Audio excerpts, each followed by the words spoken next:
Hello guys, it's Mokobe here. In this tutorial, I'll be showing you guys how to add internal link in your WordPress website. Let's get into the video.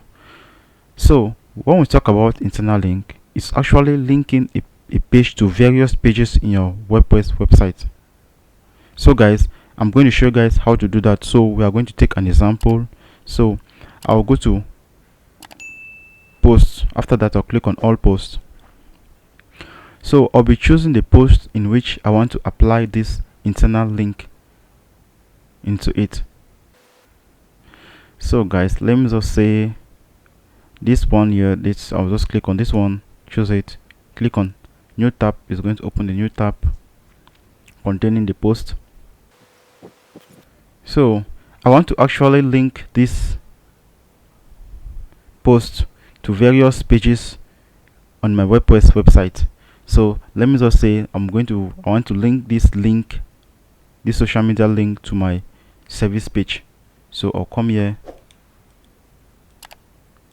this is my service page here, copy this link, come and place it, take it here, place it. So guys, that's actually one internal link.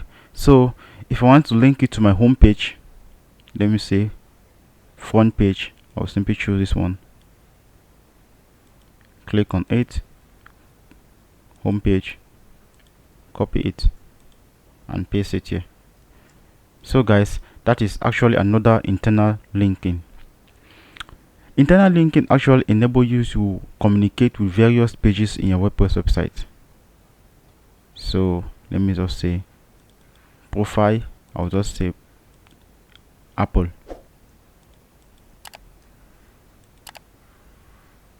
add the link. So once you are done in adding your internal link, we'll simply need to click on update. So guys, after that we are going to verify. I'll click on pre-review changes. It's going to take me to the page. I'll scroll down.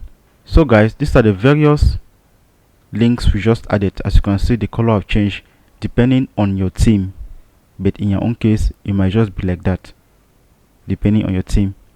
So I'll click here, it's going to direct me to my home page. As you can see, I'll click here, it's going to direct me to my home page, to my service page as we added profile to Apple. So guys, that is actually the way you apply internal linking in your WordPress website. Thank you guys for watching. Don't forget to leave your comments in the comment section below. We love you all. See you in the next tutorial. Peace out.